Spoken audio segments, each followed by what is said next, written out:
فی سنت، سنت کے مطابق عمل کریں، یہ جنت میں جانے کا دوسرا قدم۔ کیا قدم ہوگے بھائی بولو؟ تو پہلا قدم من اکل طیبا، حلال کھائے، وعمل فی سنت، اور سنت پر عمل کرے۔ برادری کچھ کہے، سماج کچھ کہے، سرپنچ صاحب کچھ کہے، دادا کچھ کہے، بھائی کچھ کہے، نہیں، مجھے تو سنت پر عمل کرنا ہے۔ کس پر عمل کرنا ہے کہ بولو؟ سنت پر عمل کرنا ہے۔ میرا عزیزو، صحابہ میں کتنا جذبہ تھا سنت پر عمل کرنے کا۔ ایک صحابی حضرت عبد الرحمن بن عوف رضی اللہ تعالیٰ ان 10 صحابہ میں سے ہیں جن کے بارے میں اللہ کے نبی نے فرمایا یہ 10 کے 10 جنتی، عشرائے مبشرہ ہے۔ عشرہ کے معنی 10، اور مبشرہ جن کے اللہ کے نبی نے خوشخبری دنیا میں سنا دی، یہ 10 جنتی، ان کو کہتے ہیں عشرائے مبشرہ۔ ان میں سے ان کی شادی ہو کر آئی۔ کیا ہو کر آئی بھائی؟ شادی ہو آئی۔ اللہ کے نبی علیہ السلام کو کانوں خبر تک نہیں لگی۔ سبحان اللہ۔ مقتدی کی شادی ہو گئی، امام صاحب کو پتا نہیں چلا۔ اب کہہ رہا ہوں کچھ، میں مولوی صاحب میں ان کو ہوئی کہا، بیچارے بھوکے مرک رہے، میں کوئی لمبی چوڑی دعوت ہوئی نہ پتہ بھی چلتی، میں تو چپ چاپ رہوں کہ کچھ نہ ہو، اب سن لو جاتی۔ حضرت عبد الرحمن بن عوف رضی اللہ تعالیٰ عنہ جب ہجرت فرما کے مدینہ منورہ پہنچے، ایک انصاری بھائی نے گلے لگا لیا۔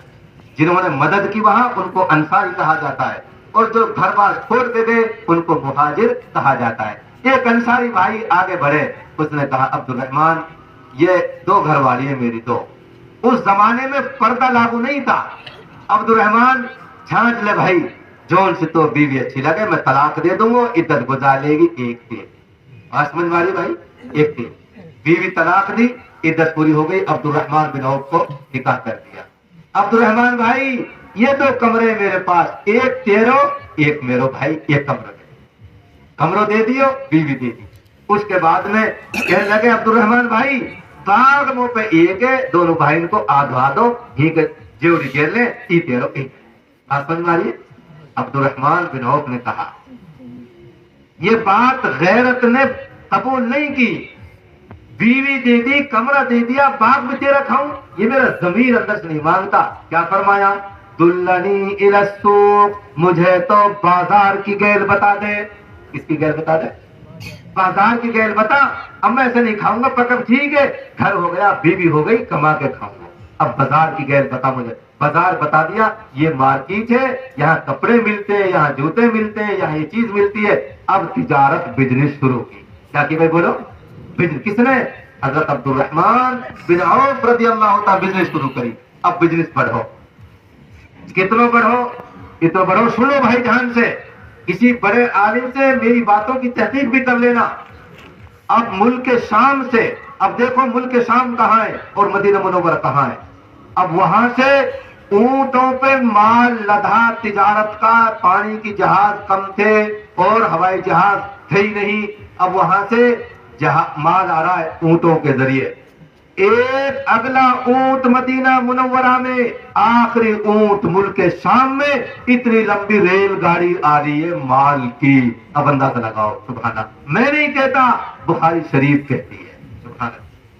ایک اگلا اونٹ مدینہ منورہ میں اور پچھلا اونٹ ملک شام میں، اور تمام اونٹوں پہ مال لدا ہوا ہے۔ کس کا؟ صحابی رسول کا صلی اللہ علیہ وسلم، حضرت عبد الرحمن بن عوف کا۔ سمجھ میں کی بات؟ کتنے بڑے مالدار ہیں، لیکن یہ مال سب کس کے لیے تھا؟ اللہ کے رسول کے لیے، اپنے لیے کچھ نہیں۔ جہاں جیسے ضرورت پڑی ایسا وہاں دے دیا۔ جب ان کا انتقال ہوا، علماء نے لکھا ہے جب ان کا انتقال ہوا ان کے مال وراثت تقسیم ہوئی، جیسے میں نے بتایا بیوی کو 8واں حصہ، اتنا سونا ملا، کلہاڑیوں سے کاٹ کاٹ کے سونا بتایا گیا۔ کوئی ہے بھی ہو کا جام، جتنا سونا جس کے پاس ہو 36 مرتبہ اسے ایم ایل اے بنا دو اور ایم پی بنا دو کہ سونا اس کا کلہاڑی سے کاٹ کاٹ کے تقسیم کیا، کلہاڑیوں سے کاٹ کاٹ کے سونا تقسیم کیا وارثین میں۔ ان کی شادی ہو گئی۔ ان کی کیا ہوئی بھائی بولو؟ دوسری تیسری صحابہ کی شادی کیا کرتے تھے؟ شادی ہوئی۔ اللہ کے نبی علیہ السلام کو پتا بھی نہیں چلا۔ اگر قاضی کے ہاتھ میں برکت ہوتی، نکاح پڑھانے والے کے ہاتھ میں برکت ہوتی، تو میرے نبی سے بڑھ کر دنیا میں کون قاضی ہے؟ بتاؤ کون قاضی ہے میرے نبی سے پڑھ کر؟ برکت والا ہاتھ، برکت والا نکاح. لیکن صحابہ خود نکاح پڑھا کر لیا کرتے تھے، اللہ کے نبی کو خبر بھی نہیں ہوتی. آپ علیہ الصلوۃ والسلام کو بعد میں شادی ہونے کے بعد پتہ چلا. اور پتہ کیسے چلا؟ کپڑے تھے نوسا کے، پیلے پیلے دھبا تھے، جو اس زمانے میں ایک خاص طرح کا عطر نوسا کے اوپر چھڑکا جاتا تھا، جس سے جسم پہ کپڑوں پہ پیلے پیلے دھبے ہو جاتے تھے اور وہ کئی دن دھونے سے نہیں چھوٹتے تھے، ایسا عطر چھڑکتے تھے. اللہ کے نبی نے پوچھا یہ کیا ہے بھائی؟ دلہا نے تو گردن نیچے جھکا لی. ساتھیوں کا اللہ کے نبی نکاح کر لیا، شادی کر لی. نہ تو میرے نبی نے یہ فرمایا ہم نہیں بلائے، بولے ہمارے بغیر نکاح ہم نہیں بلائے. میرے نبی نے کیا فرمایا؟ اولم ولو بشار، ولیمہ کر دے چاہے ایک بکری ہی کاٹ دے. یہ میرے نبی کی سنت ہے. بھائیو چھوڑیں گے مانڈا انشاءاللہ؟ چھوڑیں گے مانڈا انشاءاللہ چھوڑیں گے. اور کیا کریں گے؟ ولیمہ کریں گے انشاءاللہ. ولیمہ میرے نبی کی سنت ہے، اور مانڈا یہ شیطان کی سنت ہے. آپ سب کو دعوت دو شادی کے ایک دن بعد. 21 تاریخ کی شادی ہے بھائیو، سب کی 22 تاریخ میں دعوت ہے میرے بیٹے کا ولیمہ. ایسے کریں گے انشاءاللہ. یہ ہے میرے نبی کی سنت. ایک دن بعد شب زفاف گزارنے کے بعد. تو دوسرا کام وعمل فی سنت، کس پر عمل کرے؟ سنت پر. میں نہیں مانتا کسی کی بھائی، میں نہیں سنتا، مجھے یہ بتاؤ میرے نبی کا طریقہ کیا ہے. میرے نبی کا طریقہ یہ ہے. اللہ کے نبی علیہ الصلوۃ والسلام کے احد کی جنگ میں دندان مبارک شہید ہو گئے. کیا ہو گئے؟ دندان مبارک شہید ہو گئے. ایک صحابی نے دیکھا کہ میرے نبی کے 2 دانت شہید ہو. اس نے رسی پریئی، دانت اکھاڑ دیے. جب میرے نبی کے دانت نہیں تو میں یہ دانت نہیں رکھ سکتا. یہ ہے میرے صحابہ کی زندگی. میرے نبی کے دانت نہیں تو میں بھی یہ دانت نہیں. اکھاڑ دیا. درد ہوا ہوگا، چیز چلی ہوں گی، خون جاری ہوا ہوگا، لیکن نہیں، جب میرے نبی کے 2 دانت نہیں ہے تو میں بھی یہ دانت نہیں رکھ سکتا. آج میرے عزیزو ہم نبی کی محبت میں 2 گلہ کھانا نہیں کھاتے، کیا منہ دکھائیں؟ اللہ ہماری سب کی حفاظت فرمائے. تو کوشش کریں گے انشاءاللہ سنت عمل کی. 2 قدم ہو گئے جنت سے. پہلا قدم من اکل طیبا، ایک قدم جو پاک کھائے، حلال کھائے. وعمل فی سنت، اور سنت پر عمل کرے، جسے محفوظ رہے، کسی پر ظلم نہ کرے، نہ زبان سے نہ ہاتھ سے کسی پر ظلم نہ کرے. لوگ اس کی شرارتوں سے محفوظ رہیں. کتنے کام ہو گئے بھائی؟ کتنا آسان کام بتاؤ. آدمی کنٹرول کرے، کتنا آسان کام. نہیں کھائیں گے ہم حرام، ہم حلال کھائیں گے. ہم نہیں کریں گے شیطان کی سنت پر عمل، ہم تو رسول اللہ کی سنت پر عمل کریں. کتنا آسان کام. وَأَمِنَ النَّاسُ بَوَائِقَ، ہم کسی کو تکلیف نہیں دیں گے. لوگوں کا مال، لوگوں کی جان میری طرف سے محفوظ اور صحیح سلامت. میں کسی پہ ظلم و زیادتی نہیں کروں. کتنے کام ہو گئے بھائی؟ بولو. ٹھیک. ہم میرے نبی کی خوشخبری فرمایا دخل الجنہ، کہاں جائے گا؟ بولو بھائی. دخل الجنہ، کہاں جائے گا؟ جنت. یہ میرے نبی کا فرمان. تو میرے عزیزو جائیں گے جنت میں انشاءاللہ. میں نے آپ کو جنت کے دروازے پر پہنچا دیا ہے.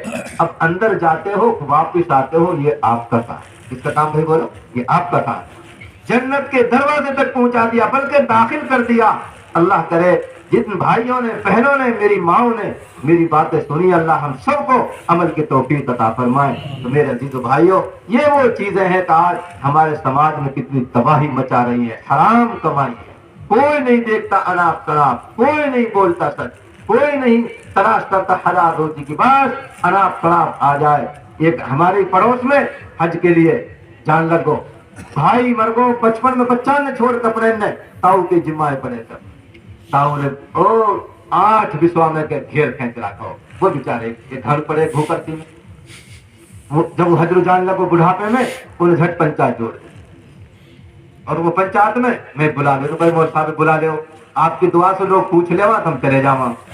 بھائی مول صاحب بھی آؤ آج مول صاحب آ جا بھائی کہاں مسئلہ ہے نو بھائی مول صاحب کی مسئلہ ہے میں نے کہا حاجی جی یہ بارک صحیح کہہ رہے ہیں نو کہا مول صاحب صحیح کہہ رہے ہیں ان کو ہے جانا حاجی جی تینے یار ہی بتا سٹیٹی میں گھیر پھینک رہے تو کچھ تو سوچ نہیں نو کہا سر مول صاحب نوئی پڑی کوئی اور دبا دے گو میں دیا ہمارے گھیر پھینک کوئی بات نہ مول صاحب ہے ان کی نو کہا ہے حاجی جی وہاں دے جا حج تو پہلے ہی جو مول صاحب نے کہا تو ہم گھنوں سانگڑ روپے پڑو ہے انشاءاللہ میں حج کر آؤں اور حج تو آنے کے بعد 4 آدمی بلا کر تو بلائیں گے انشاءاللہ جہاں تم کہیں گے بتا دوں اللہ کو حج کر آئے 10-12 دن ہو گئے اور بھتیجے نے فدرت اٹھو تو مول صاحب تاؤ تو ذکر ہی نہ کر رہو پھر 4 آدمی اکٹھے کرے نتیجے یہ ہوا 40 دن کے بعد ایک روایت ایک حدیث 40 دن کے بعد دوسری حدیث 4 مہینے کے بعد حج کا اثر ختم ہوتا جاتا ہے